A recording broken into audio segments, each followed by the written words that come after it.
Le permastic s'utilise avec un adhésif. Il doit être étalé en fines couches, sans faire de paquet. Tout l'intrado du PEI doit être encollé.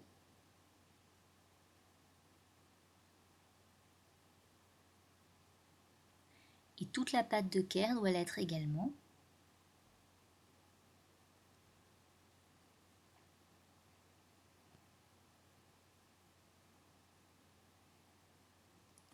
Ainsi qu'une partie de l'extrado du PEI, afin que tout le permastic qui aura fusé sous l'effet du priming adhère bien à l'extrado du PEI et ne se déchire pas lors du futur boxage de l'empreinte secondaire.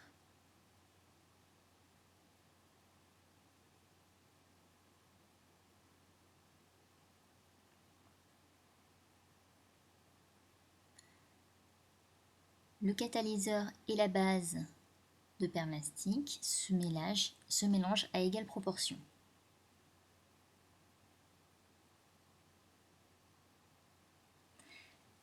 La base a une consistance plus fluide que le catalyseur. Il va donc avoir tendance à s'étaler sur la plaque, alors que le catalyseur va rester assez cohésif. Mais fiez-vous bien à la longueur de la ligne de matériau plus qu'à sa largeur. Il est très important de spatuler le matériau de façon uniforme.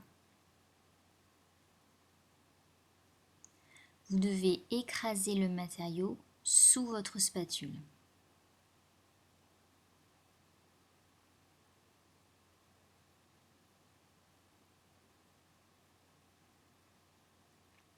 Le temps de manipulation de ce matériau est de plusieurs minutes.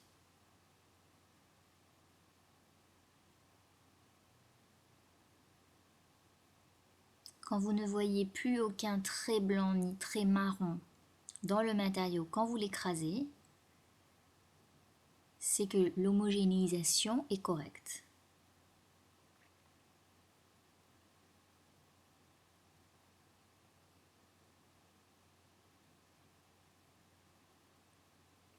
Vous devez alors étaler le matériau en couches fines et uniformes sur tout l'intrado du porte-empreinte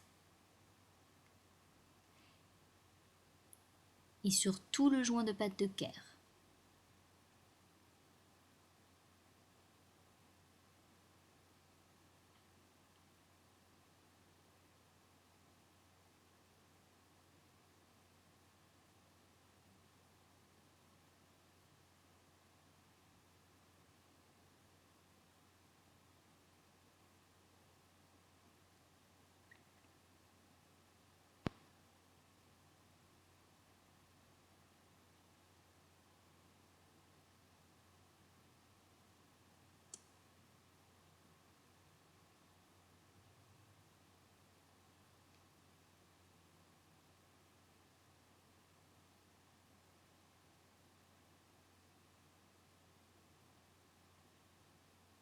Quand vous avez chargé le porte-empreinte de façon uniforme en fines couches, vous le repositionnez sur le modèle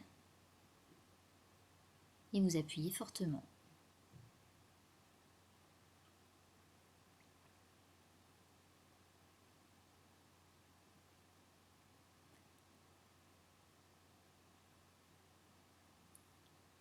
Pour simuler le timing, n'oubliez pas de rabattre les excès de matériaux qui auront fusé sur l'extrado du porte-empreinte, surtout au niveau postérieur.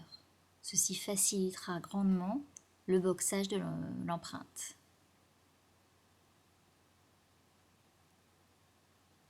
Vous voyez qu'on peut faire ça très proprement.